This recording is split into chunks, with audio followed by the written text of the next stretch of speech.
Good evening. It's just after the Academy Awards, obviously Sunday, March 27th, 2022.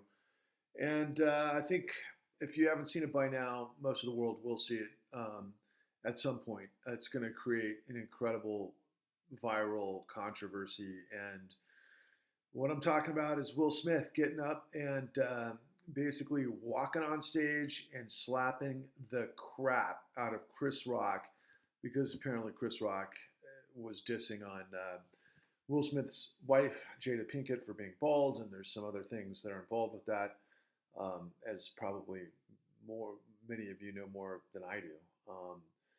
But I had to just, make a quick comment on this. I mean, look, guys,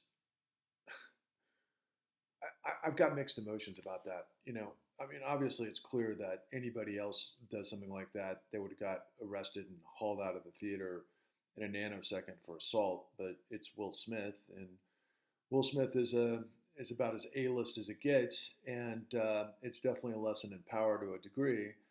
Definitely caught pretty much everyone flat-footed, as you might recall. But as we all saw.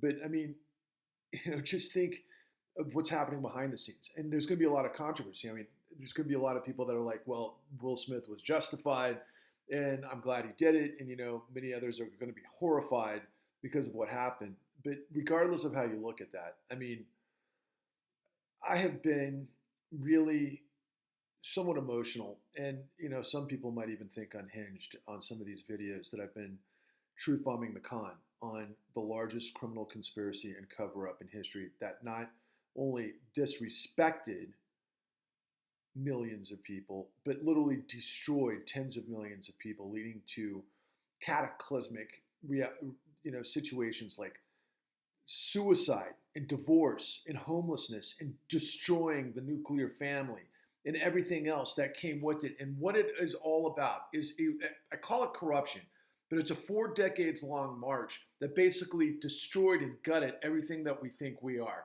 from supply and demand to,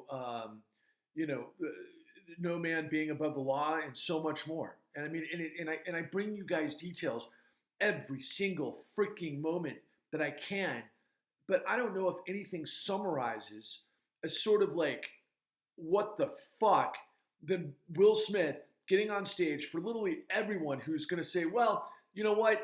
Will Smith was justified because of X, Y, and Z. Or, maybe I can understand where he was coming from, but at the same time, you should never attack somebody and so on and so forth.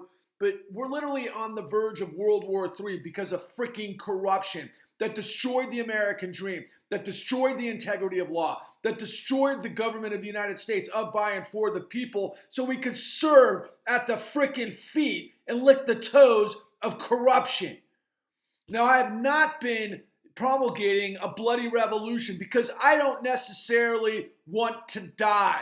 I think a better revenge would be to create a populist movement, a critical mass that literally propels upward people into politics that understand the truth of corruption. And we got to do it as soon as possible to get control of this government to be able to make it work for the American people as it was designed. Now, we all know that Thomas Jefferson said that the tree of liberty has to be refreshed with blood from time to time. And he probably wasn't wrong. Where are we in this whole thing? Are we going to actually create a revolution against the strongest military and police state probably in the history of the world? No. We've got to take over the political control to be able to get the right professionals that are investigators, prosecutors, and to create the systemology that puts together the Bakor hearing that basically manifests the evidence that we laid out in the con. I'm sorry to get emotional about this, but it's like we're going to talk about this for days, maybe weeks, maybe years. Meanwhile, tens of millions of people have been destroyed by corruption. My personal life has been affected to the point that I can't even really go there. The pain, the suffering of what I put my 17-year-old son through, who can't even get through high school now because he's a lost cause. And I don't want to call him a lost cause, but just because of the pressure and everything else. And I mean, you can put COVID on top of it. And that's just one part of it. There's more. We've all got our problems, right?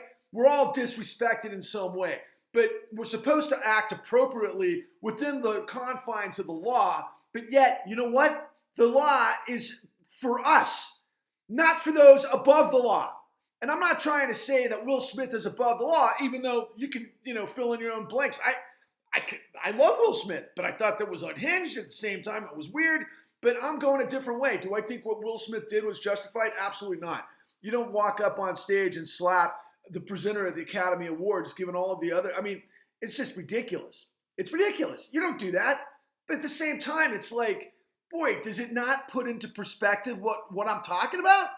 Does it not make you go, okay, we're going to go apeshit, literally. We're going to create a national dialogue and controversy, and this is going to go on because of something that's literally almost, I don't know, is it high school? I mean, it kind of felt like high school in a sense. Even though I'm sure the emotion was real of Will Smith, and like I said, I love Will Smith, but I thought it was a boneheaded maneuver. But we're talking about corruption of tens of millions of people that destroyed the integrity of law of the United States, where the CEOs of this country got away with billions and trillions of dollars that they destroyed us with. That's why I'm truth bombing the con. I don't know what else to say. This whole thing is nuts.